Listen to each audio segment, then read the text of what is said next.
Elden Ring's DLC is coming out this week, and we'll be jumping into a brand new adventure in the shadow of the Erdtree. But maybe you're like me and you suck at completing games in your Steam playlist that grows every Steam sale like a rebellious plague.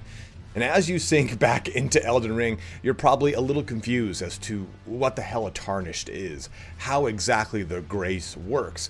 Will you order KFC or Taco Bell on the night the DLC launches? The list of questions goes on. But the game does a weird job of laying the lore out before you like some, wild acid trip in the middle of the desert. So what I'd like to do is talk about the lore of the Tarnished. But to do that, I have to give you a primer on the history of not just the Tarnished, but the grace, the Erdtree, and how the Elden Ring plays into all this. I'll help you understand everything up to this point so that you're not left scrying the cryptic messages of the NPCs like a we should talk text from your ex. I'll also be doing all of this in as spoiler-free of a way as possible, talking about the characters you see prior to the points in the game. So strap in and let's get started here on the lore of the Tarnished and a brief lore of Elden Ring. To put things into perspective, we need to start with what the Elden Ring is, because Gollum isn't over here pickpocketing little trinkets or anything like that. The Elden Ring is actually more of a concept than a tangible object. Everything begins with the greater will, and for lack of a bigger and deeper explanation, this is the closest thing that we get to God in Elden Ring. There's much more to that, but for the sake of ease, that's the best way to understand it. The greater will sends one of its vassals, the Elden Beast, to the lands between, the location the game takes place in. The beast is the direct living incarnation of order, and through it, we get the ring. The beast turns into the ring when Queen Marika becomes the vessel for said beast. This is all dizzying, I get it, but imagine what it's like trying to cobble all this together and wondering if you're in the middle of a fucking fever dream or actually reading a written lore. This isn't unique for From Software.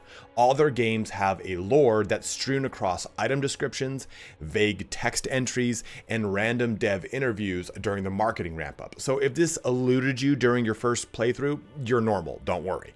But this brings us into a conversation about Queen Marika. She's effectively the ruler of the lands between, and as said earlier, the vessel for the Elden Ring. The character of Marika is two things, an Empyrean and a Numen.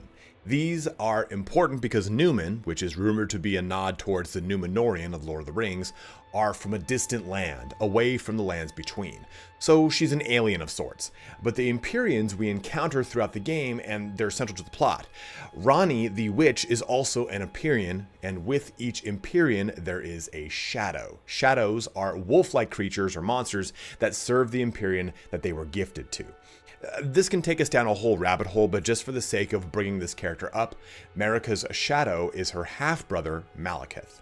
Empyreans are special in and of themselves, though, because they are individuals that have the capacity to become gods. Now, Queen Marika, after becoming a vessel for the Elden Ring, and thus a god, founded the Golden Order. This is essentially the chief religion of the lands between, the state religion as it were.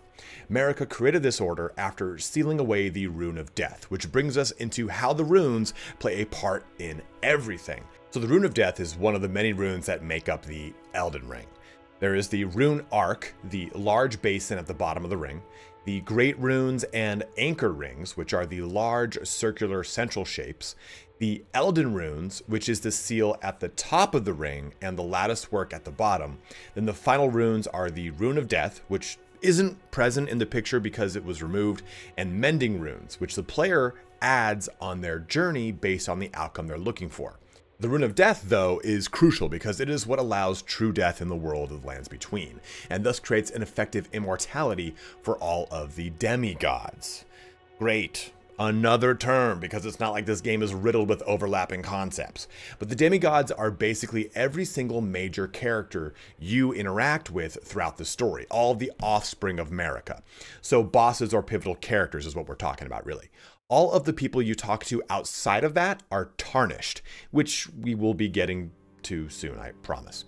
If it's hard to follow along with a timeline of when this happens, that's also normal because we just don't know. It's like patching together a night after 17 Trulies outside of a shitty movie theater where you watch Top Gun 2 in an American flag onesie. But a lot of these events seem like they all happen relatively simultaneously, or at least in rapid succession, because they're all said to happen at undisclosed times. And this is something I hope the DLC shores up for us to give us a better understanding of the timeline of Elden Ring. So to close this section out, we have the consort to the Queen, the Elden Lord, the title you strive for within the game and one held by other individuals in the past. The first consort, and thus Elden Lord, was Godfrey. Godfrey was also, and would also become, the general of Queen Marika's champions and armies in the many conflicts to come, as all of the demigods and inhabitants of the lands between that were part of the Golden Order were touched by the blessing of Marika and the newly formed Erdtree. Everything in the game constantly talks about the grace. Well, that's where the blessing of the tree comes in. Once you're through the tutorial of the game, you're faced with a towering, glowing structure that becomes the primary focus of your journey. And it's sort of convoluted, but the tree was at one point called the Crucible, which the wiki remarks is the primordial form of the Erdtree. And we don't really know the actual origin of the tree or how or why it gets birthed into being, to be honest. It's seen as the embodiment of the Elden Ring, and it is a major driving force for all the demigods, demi-humans, pretty much every inhabitant within the land wants to bask in the grace of the tree. The champions of old were buried in large catacombs, having their souls and names grafted into the tree's roots, known as an Erdtree burial. Thus, around the lands between, we see statues of Rosis, the usher of the dead, who points the way towards the tree for the souls of the recently departed. What's cool is that this is directly represented when you play the game. Know those weird hunchback scream mask wearing statues that direct you to the many catacombs across the map? That's Rosis. All those catacombs, when you defeat the boss, which is some sort of fallen champion, there's the roots behind them. Those roots are tainted, but we'll get to that in a little bit. And this is all during a bygone era, where things were still very new. But then, the war against the fire giants starts. Queen Marika was afraid of the destructive fell might of the flame of ruin that the fire giants possessed to the area north of the tree. So, she charged Godfrey with slaying the giants. The Elden Lord led the forces of the Erdtree out from the first church of Marika to the western mountaintops. Fire monks created incantations to protect the heroes of the tree. The Knights of Zamor, ancient enemies to the giants, joined in as well. And here's another cool tidbit. The trolls that we fight throughout the game, they betrayed the giants, their sires, and joined with Godfrey. But for their fealty, they were rewarded with big swords that they fight us with. So it's just a cool connection to make to the actual lore and the gameplay. This flame of ruin had the power to destroy everything Marika had created. So she smote the fire giant's fell god upon the mountaintop. And I don't know if she killed him on the mountain, but I wanted to quote Gandalf and it seemed kind of cool. But Godfrey then also killed the Storm Lord, the leader of the fire giants, both acts bringing the war to an end. This led to the beginning of the Age of the Erdtree, a time of great prosperity throughout the land, which unfortunately doesn't last long. During the age, Marika and Godfrey give birth to the first of their offspring, Godwyn the Golden and the twins Margot and Mohg, thus beginning the Golden lineage, the first of the many demigods to come. The Erdtree delivers its blessing, the grace we talked about earlier, as a gold glow in the eyes of the blessed, and when Godfrey slew the last of his foes, the glow slowly faded from his eyes. Now, I've tried to really divulge what this means, but it's cryptic because this happens during the end of the Age of the Erdtree, when Marika had started to root out signs of corruption or false beliefs from the Golden Order. So I'm unsure whether it was a sign that Godfrey was corrupted or does what I'm about to say as a safeguard. Because either way, she removes the blessing from the first Elden Lord and banishes him from the lands between. This is where the Tarnished come in.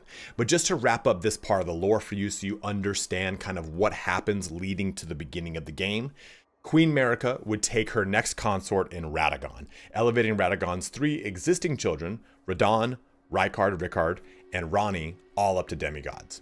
After their union, Marika had 2 more children and twins, Malenia and Michaela, Empyreans like their stepsister Ranni and mother. There's a lot more complexity to Radagon and Marika, but this era culminates with the Night of Black Knives, wherein a fragment of the Rune of Death was stolen and used to create god-slaying knives. With these knives, Godwyn, the first child of Marika, is assassinated, and thus also the first death of a demigod. Somewhere along the way, the rune of death seeps into the Erdtree, and this is where we get Death Root, the roots that corrupt all these dead champions that we fight throughout the game. Queen Marika, in a fit of insane grief and rage, breaks the Elden Ring with her hammer, scattering the runes for her children, telling them to fight for the position of Elden Lord and godhood of the lands between in a conflict known as the Shattering. These are the runes you recover from the bosses as you go through the game. Marika then seals herself away within the Erdtree, waiting for the victor to claim the title. But as the wars and years go on, no winner comes to the fore, and we fall into a time where grace had abandoned the demigods, forsaken by the greater will. The Golden Order becomes fully corrupt, falling into ruin and sending the lands into ultimate turmoil. The grace is then extended to a wayward group of individuals, the Tarnished. Stepping things back to Godfrey, the first Elden Lord, we know he is banished by Queen Marika. His followers and kinsfolk join him in exile on what is called the Long March, a search for a land away from the lands between.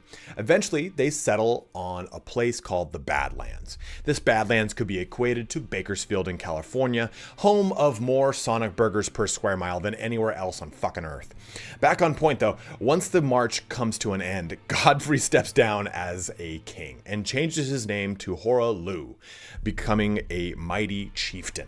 The Tarnished is a title for those that followed Godfrey and were divested of their grace by Marika. But in that same measure, Marika charged the Tarnished with living, fighting, and dying to become stronger. When it was time, the Erdtree would return them to life to fight for the title of the Elden Lord. True to her word, over time the grace did return to the Tarnished, as the Shattering had taken its toll on the lands between. And as the Tarnished returned to the lands, given life once again by the grace of the Erdtree, they were given a sort of immortality.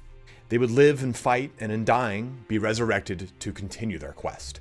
The point of this was to gather their strength through each death and use the runes they collected along their journey to make them stronger. This would be done with the help of their Finger Maidens. Each and every Tarnished is granted a Finger Maiden, which converts the runes into more power for them. The Finger Maidens act as a guide to the Tarnished, using the wisdom imparted upon them by the Two Fingers. We talked about the Elden Beast, how it was a vassal of the Greater Will. Well, the Two Fingers is another vassal of the Greater Will, acting as a further envoy. The Tarnished gather at a prominent location that was established to act as a meeting place as well as housing of the Two Fingers, the Round Table Hold. You enter your journey as a Tarnished of no renown. And as you talk to the many characters that remark about your fellow Tarnished state, you're talking to individuals that have also had their grace restored and seek to hopefully gain the title of Elden Lord. It is through this cycle that you start on your quest through the first game and eventually the DLC. What's unique about your journey though is that you do not have a Finger Maiden. If you remember starting the game, there is a dead Finger Maiden right by you when you wake up, hence Melina stepping in to guide you as you are now maidenless. Which is a word that punches home as I reach another year of being single. But this is where the game starts for you. And it's what it means to be a Tarnished, what it means to have formerly been touched by the grace and have it returned to you as you fight a centuries-long quest to claim the title of Elden Lord, uniting the Elden Ring. Thank you very much for watching today, guys. This is part of a new direction I'm taking with the channel where we discuss fun questions in both game lore and history, so go ahead and let me know if there are any subjects you'd like me to discuss in the comment section below. Also, if you're enjoying this format, please let me know in the comments below, and don't forget to like, comment, and subscribe. Each one of those things is free and helps me out a ton, while also supplying endless treats to Roman, my mini Australian crackhead. If you want to support the channel, there's a number of methods below in the description, so feel free to take a look. But as always, thank you so much for watching here today. Have a good one and take care.